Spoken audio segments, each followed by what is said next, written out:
Caríssimos irmãos e irmãs, estamos celebrando o 5º domingo da Quaresma, e com este domingo, nós começamos um tempo dentro do tempo. Isto é, continuamos no tempo da Quaresma, mas a partir de agora é um tempo diferente. Nós vivemos numa intensidade diferente. Um sinal visível, palpável disto é o que nós estamos com as imagens e os crucifixos cobertos. Os crucifixos serão descobertos no final da celebração da Paixão do Senhor, na Sexta-feira Santa, e as imagens serão descobertas apenas no início da Vigília Pascal, no sábado à noite. Então nós começamos um tempo de uma intensidade maior,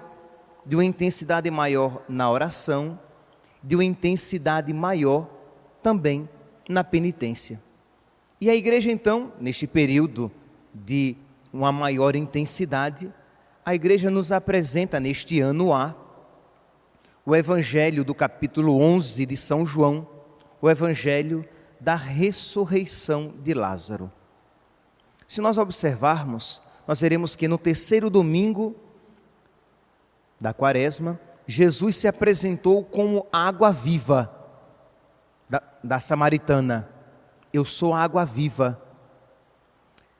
No 4º domingo, no domingo passado, Jesus se apresenta como a luz da vida, curando o cego. E hoje, no 5º domingo, Jesus se apresenta como a própria vida. Ele que é capaz de nos tirar da morte. Quem crê, eu sou a ressurreição e a vida. João, capítulo 11, versículo 25. Eu sou a ressurreição e a vida. Quem crê em mim, mesmo que morra, viverá. E todo aquele que vive e crê em mim, não morrerá para sempre. Aqui, meus irmãos, temos que compreender, quando nós dizemos que Jesus é a vida, quando Jesus diz, eu sou a ressurreição e a vida, Jesus não está dizendo que Ele é a vida biológica. O termo grego presente no Evangelho, não é que Jesus se diz a bios, a vida biológica, mas Ele é a zoé, a vida de Deus, a vida eterna, a vida da ressurreição, a vida do Espírito, a vida divina. Pois bem, então Jesus, Ele quer aqui, já neste 5º domingo da Quaresma, a igreja quando pega esse Evangelho e o propõe para o 5º domingo da Quaresma, a igreja então, ela quer nos ensinar a desejar esta vida, quer nos ensinar a crer em Jesus, que é esta vida, que nós precisamos suplicar a Deus esta vida para nós, essa vida que nos vem por meio da fé, essa vida que nos é concedida por meio dos sacramentos, esta vida que nos é concedida também na nossa vida de oração. Então nós, neste período em que nós nos preparamos para a Páscoa, somos chamados, somos ensinados a pedir a Deus que nos conceda a fé, para que nós possamos nos abrir à verdadeira vida, para que nós possamos receber a verdadeira vida. Independentemente, meus irmãos, do estado em que nos encontremos, nós precisamos crer na palavra de Jesus que diz, quem crê em mim, mesmo que morra, viverá. Quem crê em mim, mesmo que não apenas aqui a morte biológica, mas mesmo que experimente a morte na sua alma, se abrir a mim, viverá. É neste sentido que a primeira leitura de hoje se aplica com muita propriedade. Ezequiel, foi retirada da profecia de Ezequiel, no capítulo 37. Aqui temos apenas 3 versículos, os versículos 12, 13 e 14. Mas, se você em casa tomar todo ou grande parte do capítulo 37 de Ezequiel, você vai ver com mais profundidade isso que o profeta aqui diz. O contexto aqui é o quê? Israel está no exílio da Babilônia, Israel está sofrendo, Israel não tem esperança nenhuma, esperança humana nenhuma de mudança. Israel não tem esperança nenhuma de mudança qualquer, sofrendo. E nesta ocasião de sofrimento, de falta de esperança, de dor, Deus envia o profeta Ezequiel para chamar o povo à fé. Neste contexto de sofrimento tal que Israel é comparado a um vale de ossos secos, Deus diz: eu sou capaz de transformar esse vale de ossos secos em gente viva novamente. Então aqui, meus irmãos, o que a palavra de Deus está nos ensinando e a igreja nos propondo é o quê? Deus pode fazer aquilo que a nós é impossível, Deus pode realizar. Israel destruído, Israel oprimido, escravizado, Israel sem humana esperança, Deus diz por meio do profeta: eu posso transformar esta realidade. Que cada um aqui então, que cada um ao ouvir esta palavra, se coloque diante de Deus e peça a Deus a restauração da sua vida, a restauração da sua fé.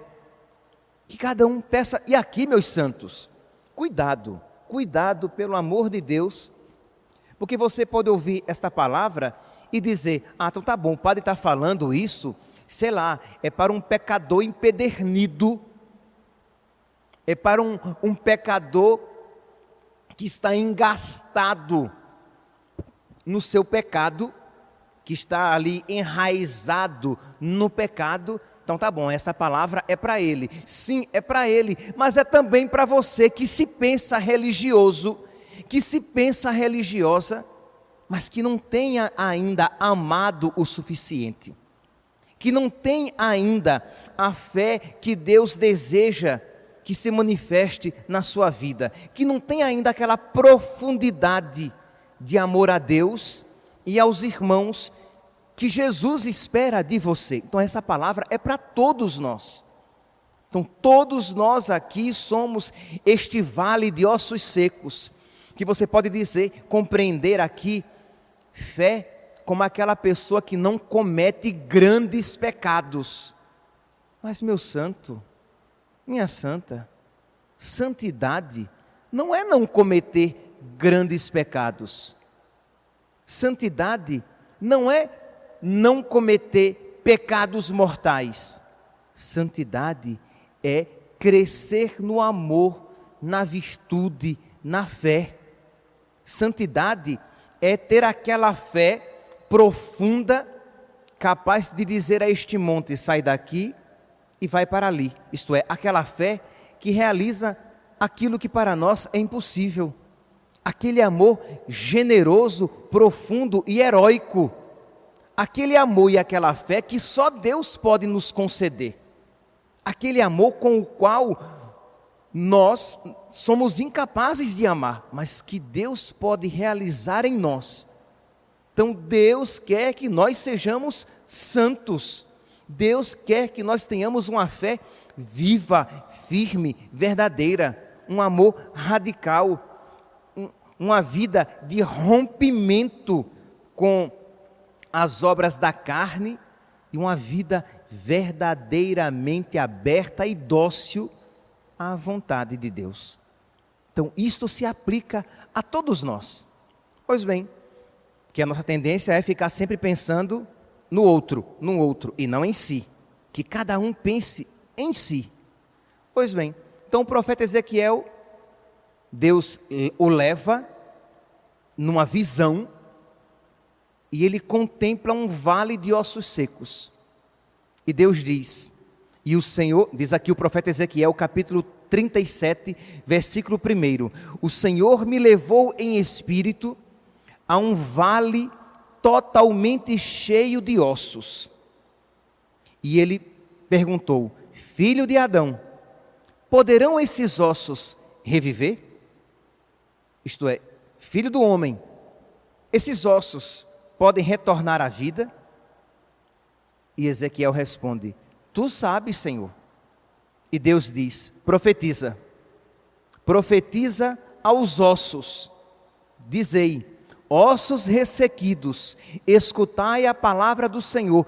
Isto diz o Senhor aos ossos, vou infundir em vós espírito para que reavivais. Enxertarei tendões em vós e vos farei criar carne. Esticarei sobre vós a pele e vos infundirei espírito para que revivais. Assim sabereis que eu sou o Senhor. Isto é, Deus manda o profeta dizer algo humanamente impossível, que os ossos retornem à vida. Meus irmãos, quando a igreja então, ela nos propõe esses textos para a reflexão neste período da quaresma, que é período de conversão, de mudança de vida, de abertura do coração, Deus quer que nós voltemos os nossos olhos para Ele e creiamos nele. Isto é, creiamos que Deus é capaz, se nós colaborarmos com Ele, Deus é capaz de transformar as nossas vidas. E este tempo pelo qual estamos passando, um tempo de provação, é um tempo favorável.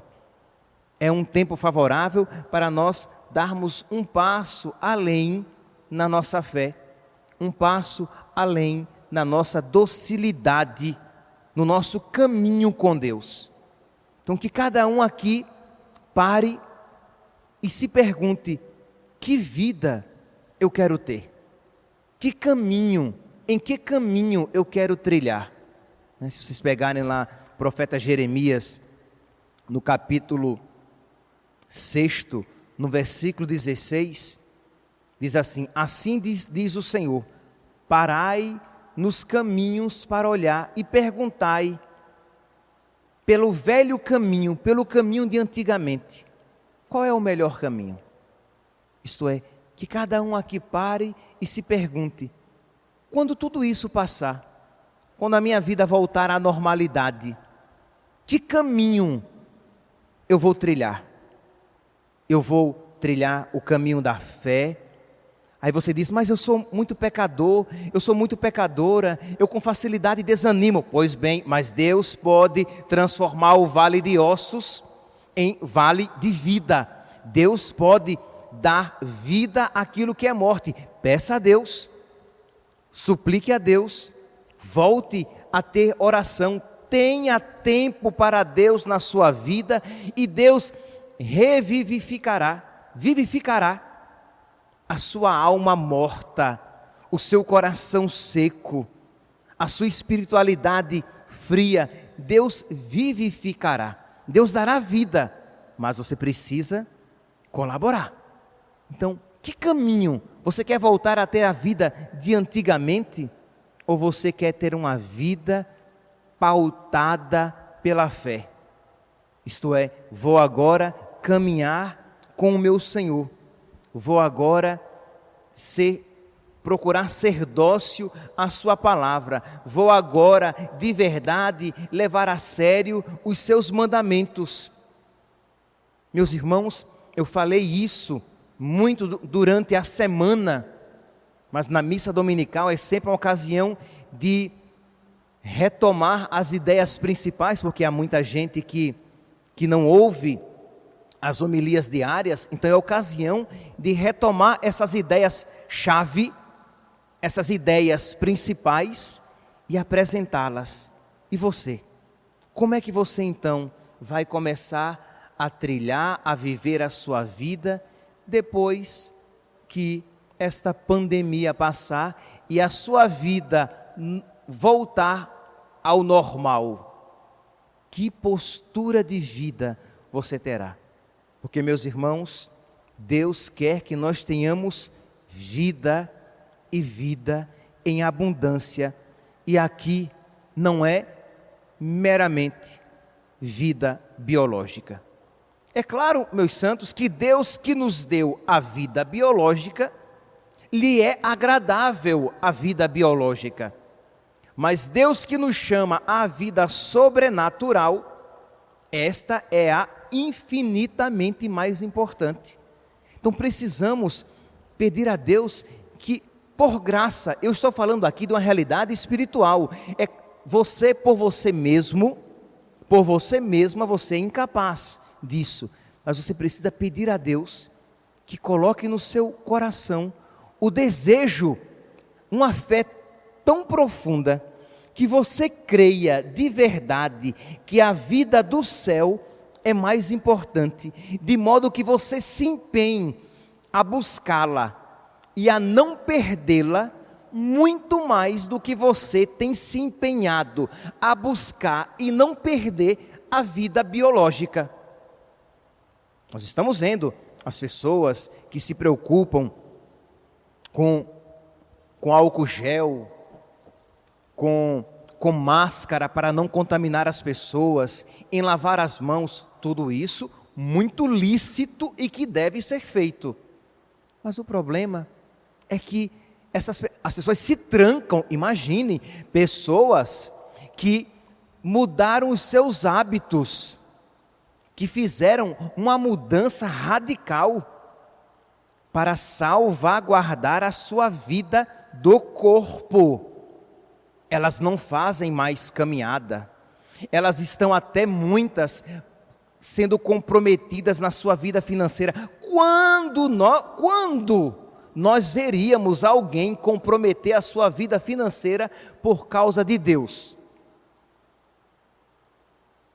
Quando nós veríamos alguém que estaria disposta a fazer uma mudança tão radical na sua vida para não perder o céu? Está para nascer, quer dizer, nasceram alguns, sim, sem dúvidas, mas a grandíssima maioria, nunca, jamais.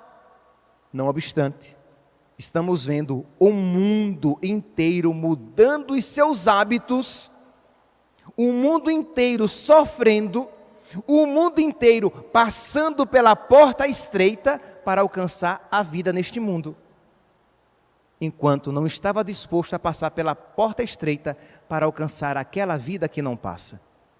Então, repito, tudo que está sendo feito para se guardar a salubridade da saúde física, a sanidade física, está sendo feito e bem feito. É isso mesmo.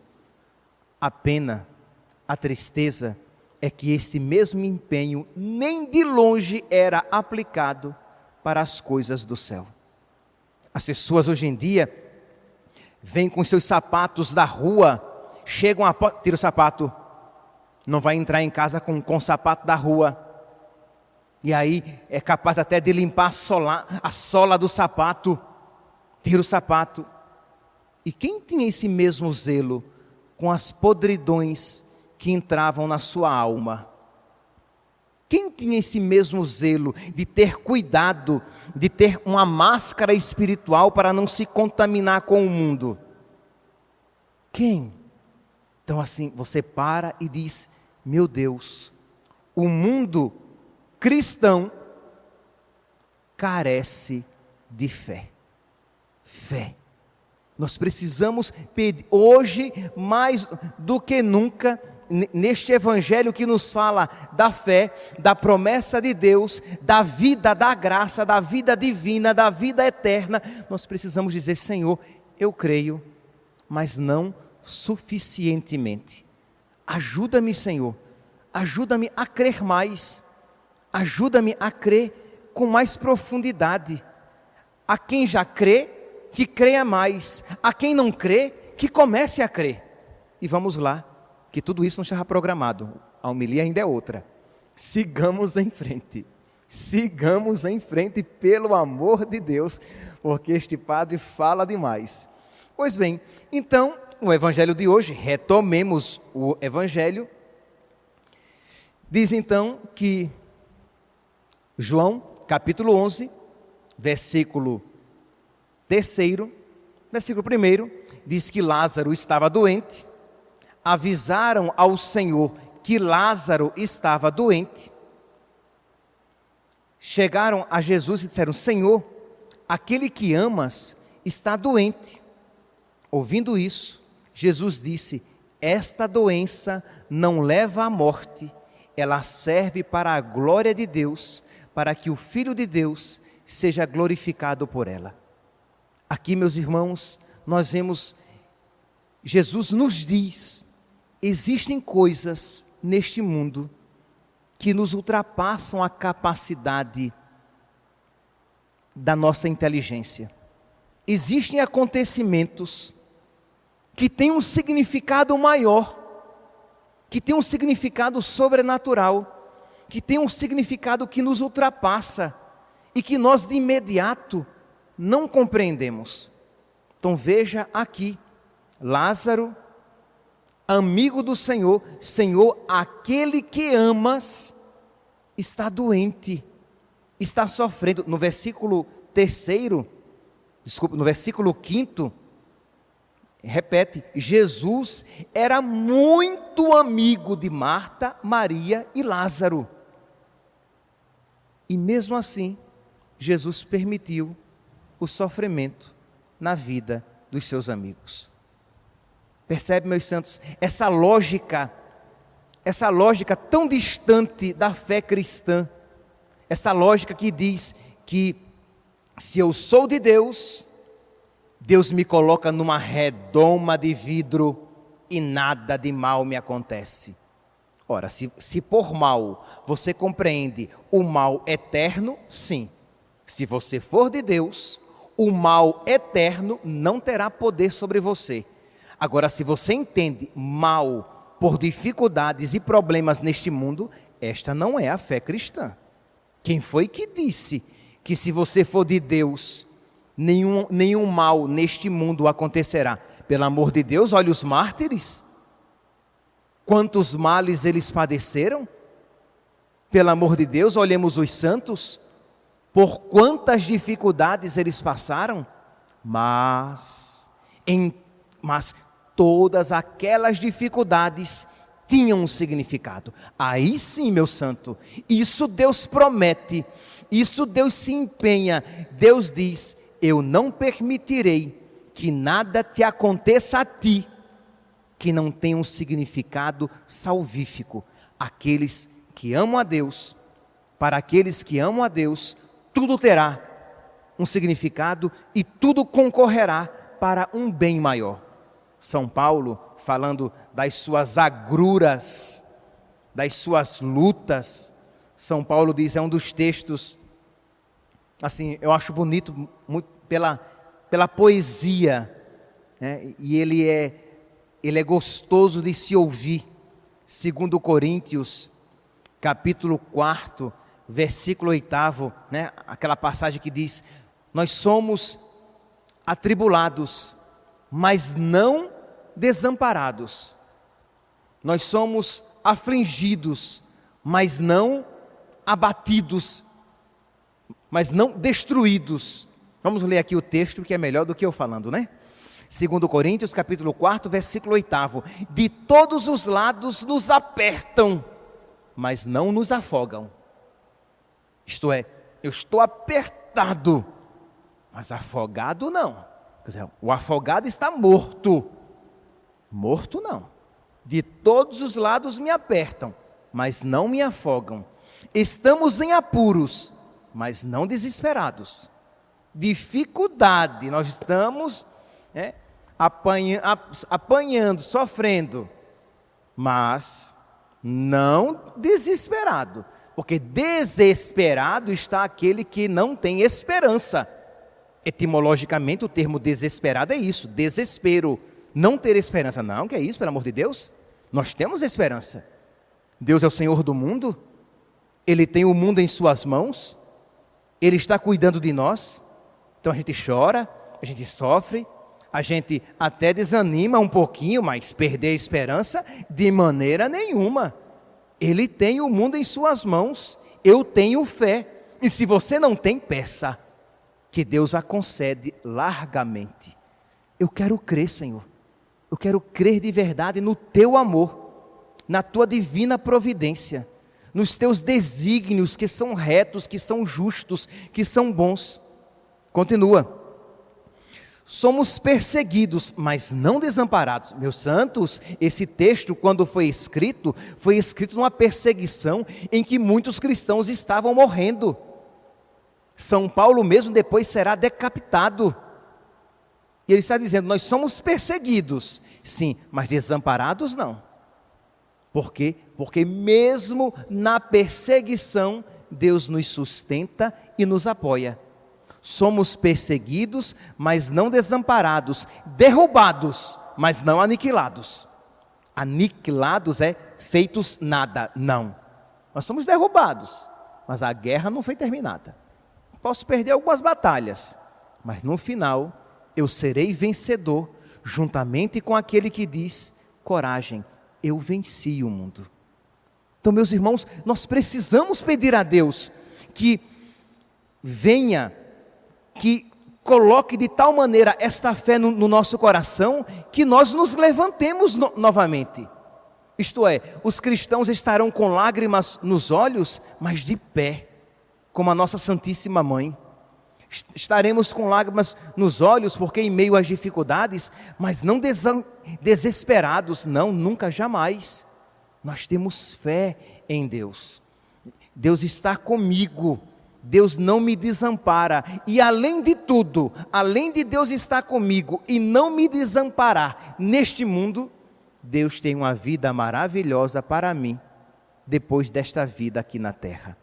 Então isso deve ser regozijo, isso deve ser alegria. Os milagres de Jesus devem nos infundir a fé, ou nos fazer crescer na fé que nós já temos. Este é o objetivo. E é interessante que Jesus vai fazendo um caminho de fé com Marta, ela vai crendo cada vez mais, ela que já cria. Outros, no final do evangelho de hoje, diz que a partir daquele sinal, daquele milagre de Lázaro, outros começam a crer. Mas no versículo 57, no versículo 53, também fala que depois daquilo, outros decidiram matar Jesus, mais do que nunca. Então quer dizer, os milagres, as graças de Jesus, elas podem infundir fé em quem não a tem, pode fazer crescer na fé em quem já tem, mas ao mesmo tempo pode recrudescer por culpa deles, pode recrudescer ainda mais no pecado aqueles que amam o pecado. João, capítulo 11, versículo 53. Assim, a partir desse dia, do dia da ressurreição de Lázaro, a partir desse dia, os fariseus entraram num acordo decidido de matá-lo. Isto é, eles endureceram ainda mais. Mas continuemos aqui. Então, disse que Lázaro estava doente, Jesus diz que tem um significado, e Jesus tarda, espera 4 dias. Quando Jesus chega para ressuscitar Lázaro, ele já está morto há 4 dias. Durante 4 dias, aquele sofrimento de Marta e Maria, que estavam tão sofridas e com um quê de desamparadas, porque a primeira palavra que Marta diz a Jesus, quando com ele se encontra, é o quê? Senhor, se estivesses aqui, ele não teria morrido. Isto é, se o Senhor estivesse aqui, ele estaria doente, o Senhor iria pedir a Deus, e ele iria ficar curado. Mas agora que ele está morto, não tem mais jeito. E aí Jesus disse, teu irmão ressuscitará. Marta responde: eu sei, Senhor, eu sei que ele ressuscitará, mas ele vai ressuscitar no último dia, quer dizer, vai ressuscitar na ressurreição dos mortos, do último dia. E Jesus diz: eu sou a ressurreição e a vida. Quem crê em mim, ainda que esteja morto, viverá. Percebe aqui que há um crescimento. Primeiramente, ela diz: olha, Senhor, se o Senhor estivesse aqui, ele estaria doente, o Senhor iria rezar e ele ficaria curado. E Jesus disse: olha, mas ele vai ressuscitar. Sim, ela disse, mas ele vai ressuscitar no último dia. Jesus disse: eu sou a ressurreição e a vida. Quem crê em mim, mesmo que esteja morto, viverá. Você crê nisso? E aí, ela dá o passo na fé. Sim, Senhor, eu creio firmemente que Tu és o Messias, o Filho de Deus, que deveria vir ao mundo. Então, há esse crescimento na fé de Marta, e precisa haver esse crescimento a cada dia na nossa fé. Mas há também uma outra perspectiva que nós podemos tomar desta palavra, que já falamos um pouquinho, que podemos dar mais um passo nessa reflexão, quando Marta diz, versículo 21, Senhor, se estivesses aqui, meu irmão não teria morrido. No versículo 32, Maria também diz, Senhor, se estivesses aqui, meu irmão não teria morrido. Quer dizer, existe em nós uma tendência de achar que se Jesus estivesse comigo, Marta, né? Se Jesus estivesse aqui, essa tristeza não teria acontecido. Logo, se a tristeza aconteceu, é porque Jesus não estava. Se Deus estivesse comigo, essa dificuldade não estaria acontecendo. Mas já que a dificuldade está acontecendo, é porque Deus não está comigo. E esse raciocínio é errôneo. Quem foi que disse que se eu tenho cruz, é porque eu não tenho Deus? Porque se eu tiver Deus, eu não terei cruz. Não, meus santos, esta não é a fé cristã. Muitas vezes, nós temos Deus exatamente porque temos cruz. Nós temos Deus exatamente porque estamos naquele sofrimento. E se quisermos nos livrar daquele sofrimento, nós nos livraremos do próprio Deus. Isto é, o sofrimento é um caminho para chegarmos a Deus. Então precisamos pedir a nosso Senhor a fé cristã. Porque entendamos, nós estamos num mundo em que tantas fés se apresentam, muitas que se dizem até cristãs, mas que não são de fato. A fé cristã verdadeira é essa que nos leva a ser amigo da cruz.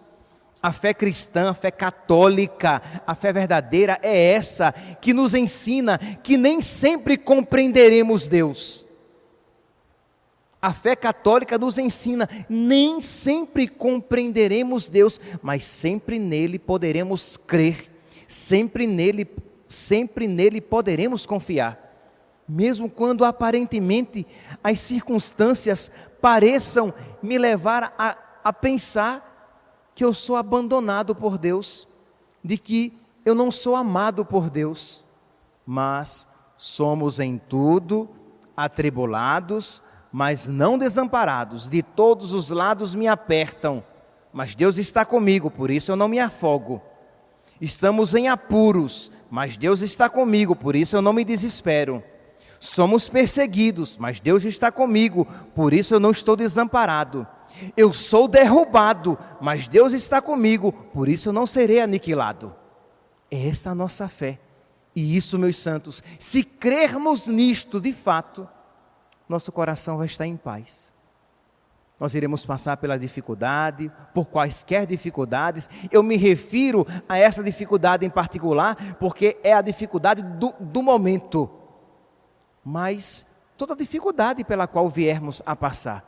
Mas se esta fé estiver viva, firme e forte nos nossos corações, nós iremos dizer, Senhor, eu não te compreendo, mas eu sei que Tu és bom e que Tu estás cuidando de mim. Eu sei, Senhor, que é a Tua misericórdia que está guiando todos os acontecimentos da minha vida. E eu, Senhor, como criatura que sou, como criatura amada que sou, eu me prostro diante da Tua vontade e Te adoro, Senhor. Adoro a Tua santíssima vontade. Ela é a melhor para mim. Ela é a melhor para todos nós, porque Tu és amor. E, meus irmãos, que alegria nós daremos ao coração de Deus quando nós expressarmos esta fé, esta confiança plena, dizer: Senhor, eu creio em Ti, eu creio no Teu amor. Eu estou passando por dificuldades, mas eu não vou, Senhor, blasfemar contra Ti. Eu estou passando por dificuldades, mas eu não vou deixar que o meu coração se esfrie. Eu estou passando por dificuldades, mas eu não vou deixar que a minha fé diminua. Não, Senhor. Em Ti eu creio, em Ti espero, em Ti eu quero crer cada vez mais e em Ti esperar cada vez mais todos os dias da minha vida. Que a Virgem Santíssima, meus santos, que a Virgem dolorosa, que soube sofrer mais do que todos nós, nos ensine esta fé profunda, para que nós, a partir deste 5º domingo, nos preparemos ainda mais para a Páscoa que se aproxima. Louvado seja nosso Senhor Jesus Cristo.